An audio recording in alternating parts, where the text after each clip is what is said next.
हम दिखा रहे हैं इसको कि कैसे एक मकान बहता हुआ चला जा रहा है। तो आप इसकी तीव्रता का अंदाजा लगाइए कि जब ये सैलाब आया तो इसने एक मकान को उसकी नींव से मतलब जड़ से उखाड़ करके अपने साथ वो बहा ले गया। ये नीली नीली छत हमारे दर्शक देख रहे होंगे, ये मकान है बह गया। ऐसा लग रहा है जैसे कि कोई पॉलिथीन कागज वगैरह बारिश में बहता हुआ दिखाई देता है, लेकिन ये एक कंक्रीट का बना मकान है जिसे उखाड़ दिया इस सैलाब ने और वो अपने साथ बहा ले जा रहा है। ऐसी बहुत सारी तस्वीरें हैं। उत्तरकाशी में आसमान से बरसी आफत पानी और मलबे के रूप में धराली गांव के लिए त्रासदी बनकर आई और तबाही का यह भयानक मंजर देखकर लोगों की रूह कांप गई।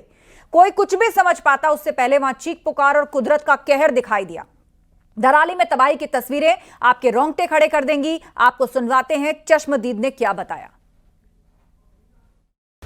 बहुत ही ज्यादा भी जो की परिस्थिति हो गई है, आप देख सकते हैं पूरा जो ये गांव है पता भी नहीं चल रहा। हमारा मार्केट था ये पूरा बर्बाद हो गया। यहाँ पे हमारा कल्प केदार मंदिर तो सारा पता ही नहीं चल रहा है कि यहाँ पे कब मार्केट भी था। यहाँ पे आप देख सकते हो बहुत ही बुरी, और अभी कोई ये नहीं है कि आ भी सकती है अभी। तो सुना आपने किस तरीके से ये शख्स, ऐसा लग रहा था बिल्कुल होश गंवा बैठा है। इतनी बड़ी त्रासदी, इतनी बड़ी तबाही जो है इसने अब से पहले नहीं देखी थी। और ये लोगों को आगाह भी करने के लिए एक था कि जो लोग आसपास हैं या नदी के आसपास हैं वो थोड़ा दूर हट जाएं, इस वक्त वहां पर क्या स्थिति है। हमारे साथ कविता अशोक जी भी जुड़ी हुई हैं और पर्यावरणविद हैं। कविता जी, अब पर्यावरण पर बड़ी बहस चल रही है। जोशीमठ में जब दरारें आई, सिलक्यारा टनल बनते टाइम हमने देखा कि कितना बड़ा हिस्सा नीचे गिर गया और उसके अंदर कितने मजदूर फंस गए, और केदारनाथ में तो एक बहुत बड़ी आपदा हम पूर्व में देख ही चुके हैं। और अब इस गांव पर ये जो तबाही आई है उसने एक नए सिरे से इस चीज पर और बल देना शुरू किया है कि अब केवल पर्यावरण पर बहस से काम नहीं चलेगा। जी देखिए, जो प्राकृतिक संतुलन है वो कुछ पिछले मेरे को लगता है 15-20 साल में हम बहुत बिगाड़ चुके हैं संतुलन को। और मैं भी ये हर्षिल और उत्तरकाशी वाले इलाके में कई बार जाती हूँ, क्योंकि एक रिलीजियस आप समझिए कि साइट है और बहुत लोग यहाँ पर जाते हैं हर वर्ष। वहां पर यही देखा है कि इतना ज्यादा कंस्ट्रक्शन है, इतना ज्यादा जो रिलीजियस टूरिज्म के लिए इतना कंस्ट्रक्शन है कि पहाड़ काटे जा रहे हैं। मैं मानती हूँ विकास और उन्नति अपनी जगह है, मगर जब हम पहाड़ों को कमजोर करेंगे, पेड़ों को काटेंगे, जैसे भी हम देख रहे थे कि वो जो नींव है वो ही इतनी कच्ची है, पहाड़ फट मानसून आता है नीचे को ढह जाते हैं। पहले भी लैंडस्लाइड होते थे, पर आप देखिए कि पिछले 1-2 मानसून से जो बारिश है वो बहुत तेज है, बहुत क्लाउड बर्स्ट होता है, बादल फटते हैं और इतनी तीव्र गति से बारिश होती है कि फ्लडिंग हो रही है। तो ये एक नेचुरल प्रोसेस तो है, मैं मानती हूँ, मगर इसकी जो इसका जो इतना भयानक भयंकर रूप सामने आ रहा है, तो उसमें मानव का शर्त या हाथ है। और इसे सुलटने का मैं समझती हूँ यही होगा कि हमें अब जागना पड़ेगा, क्योंकि बहस तो देखिए आप हम लोग हर साल बैठ के करते हैं कि मुझे लग रहा है कि जब से केदारनाथ की बड़ी त्रासदी हुई थी इस पर बहस जो है वो और तीव्र तरीके से शुरू हुई। लेकिन आप देखिए आज लगभग 10 साल से, दशक से ज्यादा ऊपर बीत चुका है उस वक्त, तो आज भी हम बहस ही कर रहे हैं। और ये इस तरह की आपदाएं जो हैं अब आ रही हैं, चाहे वो उत्तराखंड हो, आप हिमाचल में देखिए वहां पर भी बहुत भयावह तस्वीर जो है वो सामने आ जाती है लैंडस्लाइड्स वगैरह की। और धराली में तो हालम ये है कि जो मलबा जो है वहां धराली गांव में जो मार्केट एरिया बताया जा रहा है कि 20 मीटर ऊपर तक मलबा वहां पर आ गया है। सिर्फ 58 सेकंड के अंदर ये पूरी त्रासदी हुई है। तो अब आप देखिए कि जो रेस्क्यू मशीन्स हैं, एक तो वहां पर पहुंचाया जाना, क्योंकि वहां कनेक्टिविटी अभी बहुत खराब है, उसके लिए हवाई जहाज की मदद ली जा रही है। एक तो उनको वहां पहुंचाना और फिर उसकी खुदाई वहां शुरू होगी। मौसम साथ नहीं दे रहा है, बहुत सारी प्रतिकूलताएं हैं, लेकिन जवान लगातार डटे हुए हैं। धराली में हादसे के बाद से न्यूज़ 18 की पूरी टीम आपको पल पल का अपडेट दे रही है, क्योंकि ग्राउंड जीरो पर हमारे रिपोर्टर्स पहुंचे हुए हैं। उत्तरकाशी के नालूपाड़ा में चट्टान खिसकने से मलबा सड़क पर आ गया, रास्ता पूरी तरह जाम हो गया, कई गाड़ियां वहां फंस गई। आपको दिखाते हैं हमारे संवाददाता दीपक बिष्ट की रिपोर्ट। उत्तराखंड के उत्तरकाशी में अभी भी रह रहकर कई जगह पर लगातार पहाड़ियां दरक रही है। पिछले 1 घंटे से हम नालूपाड़ा इलाके के पास में हैं। आप देखेंगे लगातार यहाँ पर पत्थर गिर रहा है और ये रास्ता बंद होने की वजह से हम आगे की तरफ नहीं बढ़ पा रहे हैं, क्योंकि धराली की तरफ जाने वाले कई जगह पर रास्ते बंद हो चुके हैं। भटवाड़ी से के आसपास रास्ते बंद हो चुके हैं, सड़कें टूट गई हैं। और ये जो इलाका है ये नालूपाड़ा इलाका धरासू इलाके के पास पड़ता है और यहाँ पर लगातार पत्थर गिर रहे हैं। और आप देखेंगे ये पत्थर गिरने का सिलसिला खत्म ट्रांसफर नहीं हो रहा है। उसकी वजह यह है क्योंकि पहाड़ी ऊपर से दरक चुकी है, दरकने के बाद रह रहकर पत्थर गिर रहे हैं। और दूसरी तरफ भी हमारे जो बसें हैं, पैसेंजर्स हैं, कई गाड़ियां पीछे की तरफ हैं और दोनों तरफ जाम लग चुका है। लेकिन अभी राहत के लिए आपदा कंट्रोल रूम को सूचना दी गई है कि वो तुरंत ही यहाँ पर आकर इस मलबे को हटाए ताकि वाहनों की आवाजाही कर सके। हालांकि जिलाधिकारी की तरफ से ये कहा गया है जहां पर भी इस तरह से रास्ते बंद होते हैं। डॉक्टर गुरुदत्त मिश्रा, अभी वहां मौसम साथ नहीं दे रहा है, लगातार वेदर फोरकास्ट है कि वहां पे बारिश भी हो रही है और इसके अलावा भी आप उत्तरकाशी और आसपास ऊपर जब हर्षिल की तरफ जाते हैं तो बीच रास्ते में 24 घंटे के अंदर कई जगह पर लैंडस्लाइड की घटनाएं हुई हैं, बादल फटने की घटनाएं हुई हैं, यानी प्रतिकूलता से भरा हुआ है इतना लंबा क्षेत्र। अब यहां से आगे हमें क्या सबक लेने की जरूरत है? मानसून की जो द्रोणिका होती है मानसून काल में खासकर, तो वो इस समय हिमालय की तराई पे है। वो सिस्टम जो है मानसून के हिमालय के आसपास अभी भी बना हुआ है, तो नमी बराबर आ रही है, वहां से गर्म हवाएं आ रही हैं बंगाल की खाड़ी और वो नमी और यहाँ ऊपर की जो ठंडी हवाएं मिलकर वर्षा करती है, नमी बराबर है। जो हिमालय का पहाड़ है बहुत कमजोर है, पहले से ही बहुत कमजोर है। अब आप डैम बन गया, डैम बनने के बाद आपने नदी का बहाव को रोक दिया तो प्राकृतिक असंतुलन भी हुआ आपको। अब ये जलवायु परिवर्तन और प्राकृतिक असंतुलन इसका बहुत बड़ा कारण है लगातार, और पर्यावरणविद इसके लिए चिंतित भी हैं, लगातार सचेत भी करते जा रहे हैं। आपको मैंने बताया पहले कि धराली गांव को 10 कम्बल और बाकी सारा सामान है वो सब मैंने लिस्ट से कमिश्नर सर से भी फॉरवर्ड कर दी, तो वो भी कल मार्केट से टेक ऑफ होगा सर, तो वहाँ से भिजवा देंगे। सर 1 घंटे तक मीटिंग हुई सर, उसके बारे में बोल दीजिए। सर एक साथ नहीं है, एक बाइट आ गई सर, कहाँ गए वो? नीचे चलो सर, नीचे चलो आप लोग। तो उत्तराखंड के मुख्यमंत्री पुष्कर सिंह धामी 2 दिनों के कैंप पर ही धराली में हैं, लगातार अधिकारियों के साथ मीटिंग कर रहे हैं, वहां के हालात पर नजर बनाए हुए हैं और समय समय पर मीडिया के सामने आकर के जानकारी भी दे रहे हैं कि सरकार और क्या कदम उठा रही है, वहां के ग्राउंड हालात जो हैं वो उस वक्त कैसे बने हुए हैं। और इस वक्त देखिए आप, ये मलबे की तस्वीर है, कई मीटर ऊंचा ये मलबा है और उसके नीचे बहुत कुछ दबा हुआ है। हमारे सहयोगी संदीप मिश्रा इस वक्त हैं, सीएम धामी कुछ कह रहे हैं शायद। जी संदीप। जब मुख्यमंत्री पुष्कर सिंह धामी ने 1 घंटे तक कंट्रोल सेंटर में मीटिंग की, अफसरों के साथ मीटिंग की, रेस्क्यू ऑपरेशन की गति तेज करने के निर्देश दिए। हमारे साथ हैं डिप्टी सीएम, हमारे साथ हैं सीएम पुष्कर सिंह धामी साहब। आप देख सकते हैं सीएम साहब लगातार अफसरों के साथ मीटिंग करें, राउंड टेबल करें। उत्तरकाशी में ही लगातार वो डटे हुए हैं, अफसरों को निर्देश दे रहे हैं कि रेस्क्यू ऑपरेशन में तेजी लाए। सर 1 घंटे तक अफसरों के साथ मीटिंग की, एक रेस्क्यू ऑपरेशन की कैसी स्थिति है?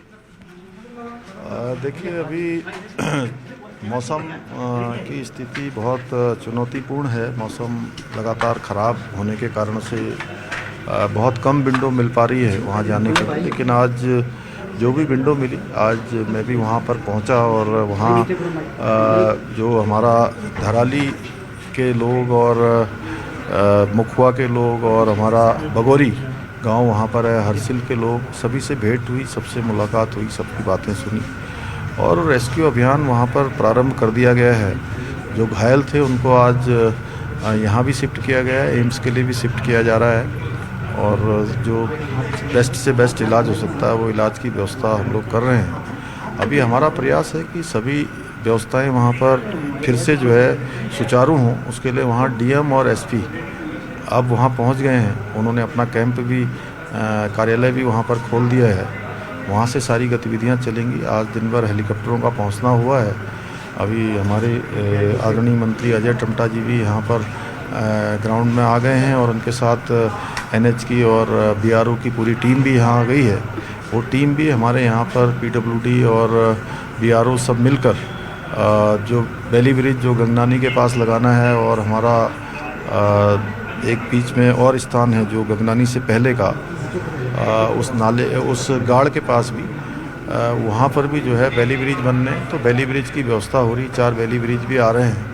रुड़की से भी हम लोगों ने तत्काल व्यवस्था के लिए कहा है, वो भी व्यवस्था हो रही है। तो रोड कनेक्टिविटी बनने में अभी टाइम लगेगा, लेकिन अन्य व्यवस्थाएं चलेंगी, सर्च अभियान भी चलेगा। बिजली रिस्टोर करने में भी अभी परेशानी है। लगभग 12 किलोमीटर का पूरा केबल जो है उससे पावर हाउस पूरी तरह से इस आपदा में प्रभावित हुआ है। धराली पूरा का पूरा आपदा की भेंट चढ़ गया है, बहुत बड़ा नुकसान हुआ है वहाँ पर, लेकिन हम लोग सब लोग सारे लोग मिलकर इस आपदा से निकलेंगे। मेरा धराली गांव फिर से जो है पहली स्थिति में आएगा, उसके लिए हम सब लोग प्रयास कर रहे हैं। इस समय सभी लोगों को उनके साथ खड़ा होना है, हम सब लोग उनके साथ खड़े हैं, पूरा देश भी खड़ा है। आदरणीय प्रधानमंत्री जी ने भी लगातार उनकी हर प्रकार से उन्होंने चिंता भी की है, हमको आश्वस्त भी किया है कि जो भी भारत सरकार के स्तर पर सहयोग होगा, सभी सहयोग उनके स्तर पर किया जाएगा। खासकर जो सर मलबे में लोग दबे हुए हैं उनको निकालने का ऑपरेशन रेस्क्यू कब तक पूरा कर लिया जाएगा, क्या अनुमान है? अभी देखिए ऑपरेशन तो शुरू हो गया है, क्योंकि वहाँ पर सेना के लोग और ITBP के लोग, NDRF, SDRF सभी लोग वहाँ पहुँच गए हैं और रेस्क्यू अभियान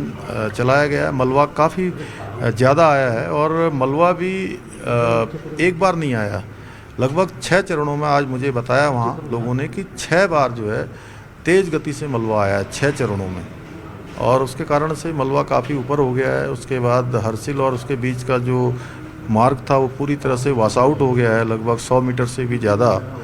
तो अब उसको नया मार्ग बनाना होगा, लेकिन मैं सबका उनका धन्यवाद करता हूँ, सेना के लोगों का भी, ITBP के लोगों का भी और NDRF, SDRF के लोगों का भी, कि उन्होंने रात में घटना के बाद लगभग 190 लोगों को वहाँ से रेस्क्यू किया और सबको सुरक्षित स्थानों पर पहुँचाया है। हमारा प्रयास है कि सभी लोग पहले अपने घरों पर पहुँच जाएं, उसके बाद हम पुनर्वास इत्यादि की व्यवस्था करेंगे। अभी गंगोत्री में भी हमारे लगभग 250-300 श्रद्धालु वहाँ पर रुके हुए हैं, उनको भी हमने सुरक्षित उनके घरों तक पहुंचाना है, उसके लिए भी सारे प्रबंध कर रहे हैं। चिनूक और MI हेलीकॉप्टर का प्रबंध हो गया है और वो नेलांग के रास्ते से उनको ITBP की मदद से, अन्य एजेंसियों की मदद से बाहर निकालेंगे और कल से जो है उनको सबको सुरक्षित स्थानों पर पहुंचाएंगे। भगवान से प्रार्थना करते हैं कि मौसम ठीक रहे, मौसम ठीक रहने पर जल्दी सबको जो है सुरक्षित स्थानों पर पहुँचा देंगे। रोड कनेक्टिविटी कब तक? तो मुख्यमंत्री विस्तार से जानकारी दे रहे थे कि किस तरह के कदम प्रशासन की तरफ से उठाए जा रहे हैं ताकि रेस्क्यू ऑपरेशन जल्द से जल्द और तेजी के साथ कंप्लीट हो सके और हर प्रकार के इक्विपमेंट से लेकर सुविधाएं उनको पहुंचाई जा रही हैं। हमारे साथ सूर्यकांत धस्माना जी भी जुड़ गए, कांग्रेस के नेता। धस्माना जी, बहुत बड़ी आपदा उत्तराखंड के ऊपर और NDRF, SDRF के जवान लगातार जुटे हुए हैं। सरकार कह रही है कि कनेक्टिविटी, नेटवर्किंग, इस पर जोर है कि जल्द से जल्द बिजली वगैरह बहाल की जा सके। निश्चित रूप से देखिए 2013 की आपदा हमने देखी थी। 2013 की आपदा में बेशक पूरे राज्य का लगभग 32,000 वर्ग किलोमीटर प्रभावित हुआ था और उसको केदार आपदा के नाम से हम इसलिए जानते हैं कि बहुत बड़ी जनहानि वहां पर हुई थी। लेकिन उस समय भी यमुनोत्री, गंगोत्री, केदारनाथ, बद्रीनाथ, तराई के इलाके, पहाड़ के इलाके, पूरे राज्य का कोई हिस्सा ऐसा नहीं था कि जो 2013 की आपदा में प्रभावित ना हुआ हो। लेकिन उसके बाद मैं समझता हूं कि 12 वर्ष बीत जाने के बाद राज्य में आपदा प्रबंधन तंत्र को जिस प्रकार से विकसित होना चाहिए था, जिस प्रकार से मजबूत होना चाहिए था, अब ये आपदा से हम निपट लें, उसके बाद चर्चा करेंगे।